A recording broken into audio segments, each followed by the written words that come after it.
Sekarang kita akan membahas jangka sorong lebih jauh lagi. Jangka sorong itu apa sih? Ya, ini dia gambarnya ya. Nah, ini lebih jelasnya lagi. Oke, jangka sorong itu merupakan alat ukur besaran panjang. Jangka sorong memiliki skala terkecil 0,0 cm. Jadi, jangka sorong ini dia skalanya lebih kecil. Skala itu apa sih? Garis-garisnya ini loh anak-anak. Nah, kalau di penggaris itu ukurannya kan 1 cm ya, paling kecil. Jadi kalau kalau di jangka sorong itu 0,0 cm. Jadi dia bisa digunakan untuk mengukur sesuatu yang kecil gitu. Nah, di jangka sorong itu ada dua skala. Yang pertama adalah skala utama.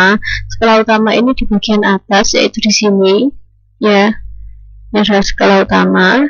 Dan juga skala nonius. Skala nonius itu ada di sebelah sini. Nah, kalau seandainya kita tatap muka, saya akan menunjukkan alatnya secara langsung, dan kita bisa praktek secara langsung ya bagaimana penggunaan jangka sorong. Tapi untuk sementara ini saya memperkenalkan ke kalian melalui gambar-gambar saja terlebih dahulu. Oke ya, diingat-ingat ada skala utama dan skala nonius. Kita lanjut.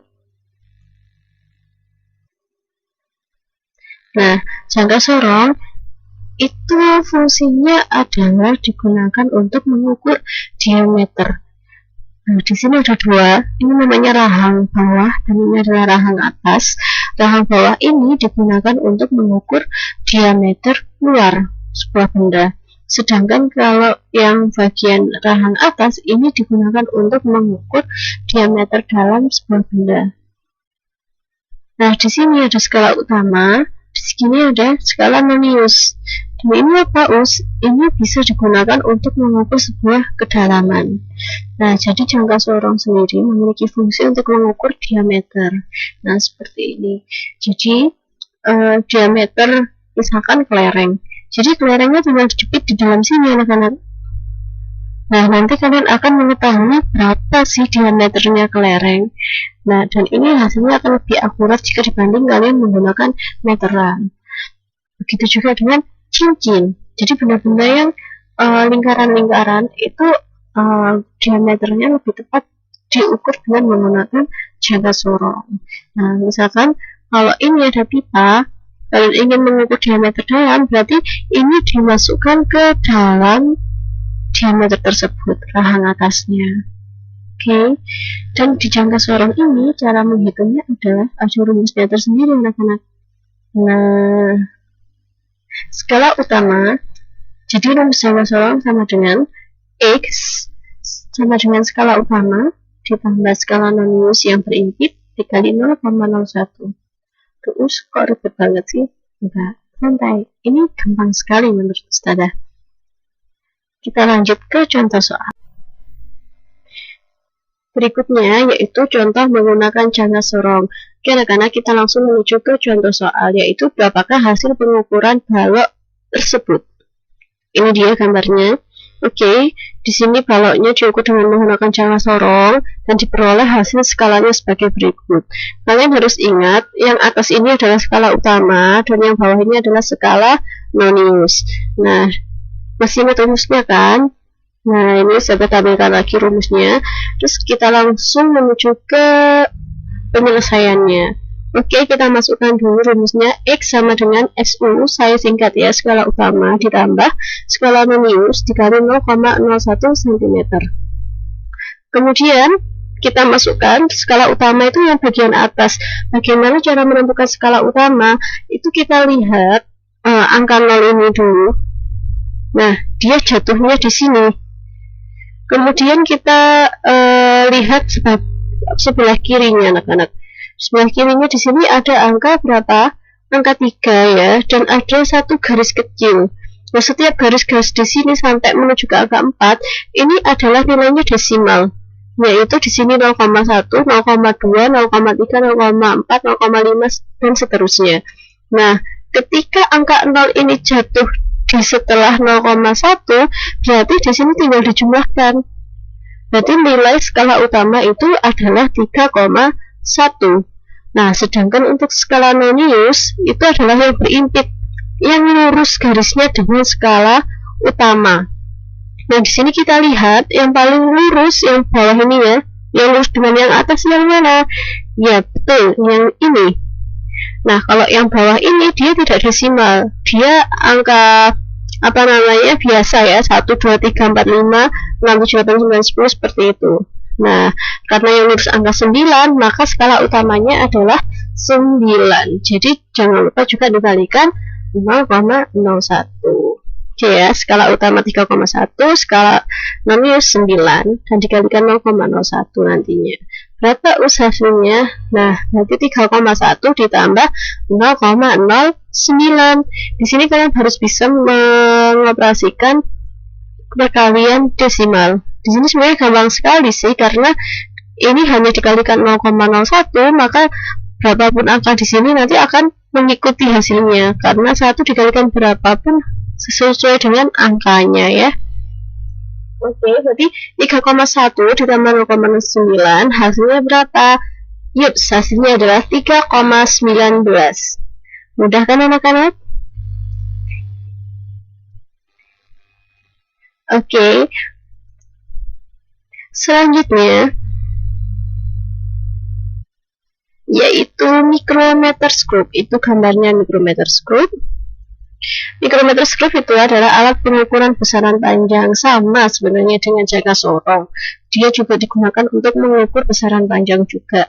Tapi micrometers group ini memiliki tingkat ketelitian lebih kecil lagi, yaitu 0,01 mm. Nah, di micrometers group ini juga memiliki skala utama dan skala nonius. Skala utamanya itu ada di sini anak-anak, dan skala noniusnya ada di sebelah sini. Ini skala nonius dan ini adalah skala utama. Oke, cara pengerjaannya soalnya pun hampir mirip sama jangka sorong ya. Oke, micrometers group ini karena dia memiliki tingkat ketelitian lebih kecil, maka dia digunakan untuk benda yang lebih tipis atau diameter yang lebih kecil lagi. Contohnya adalah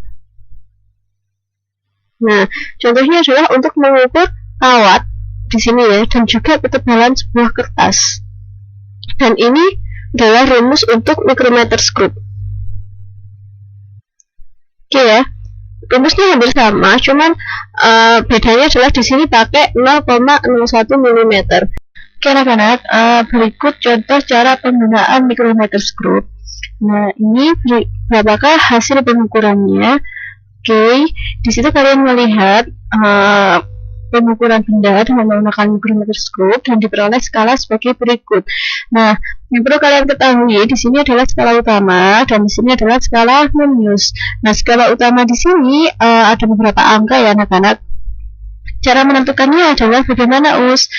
Nah, kita lihat skala utama di sini.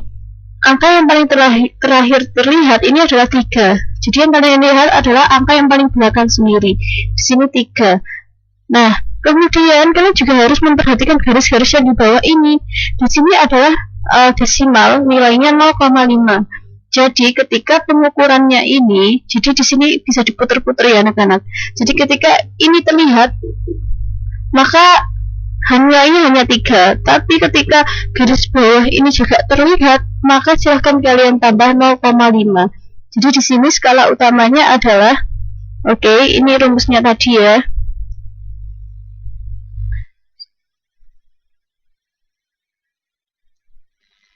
Jadi skala utamanya adalah 3,5. Nah, sedangkan untuk skala nonius itu juga menjadi berimpit. Berimpit itu adalah yang lurus dengan skala utama. Lurusnya kalau di micrometers group itu adalah seperti ini. Nah, ini adalah yang paling lurus. Jadi nilainya berapa? Kita hitung saja. Di sini kan 25. Di sini 26, di sini 27. Berarti dikalikan 0,01 berarti berapa? Nah, berarti 0,27. Gampang kan ya? Sekarang tinggal kita jumlahkan 3,5 ditambah 0,27 hasilnya berapa anak-anak? Ya, 3,77. Ini adalah hasilnya. Selanjutnya, saudara akan menjelaskan tentang alat ukur massa, yaitu neraca Ohaus. Bagaimana cara menghitungnya? Ini lebih gampang sekali. Nah, Rachel House adalah alat ukur besaran massa. Nah, di situ bagaimana cara menyelesaikannya? Rachel House ini ada 3 lengan atau ada 3 skala ya. Ini skala terbesar, ini yang tengah, dan ini yang paling kecil. Di sini tinggal dijumlahkan saja. Ini adalah nilainya gram ya, anak-anak satuannya. Tinggal dijumlahkan saja. X sama dengan skala 1 ditambah skala 2 tambah skala 3. Jadi ini 1, 2, 3. Skala 1 di situ menunjukkan angka 300, berarti tinggal ditambahkan 300. Kemudian di sini 40. Jadi ditambahkan 40. Di sini berapa? 8. Berarti tinggal ditambahkan 8. 300 tambah 40 tambah 8 sama dengan hasilnya 348. Seperti itu. Tinggal dijumlah-jumlahkan saja, anak-anak. Gampang sekali kan? Nah, dari sini jika kalian merasa bingung, saya akan mengupload video berikutnya, yaitu tentang penghitungan mikrometer square dan jangka sorong dengan contoh-contoh soal lain yang lebih bervariasi. Oke anak-anak, semoga kalian memahami materi kali ini. Jika kalian sudah paham, maka saya akan memberikan latihan soal kepada kalian agar kalian lebih memahami materi hari ini.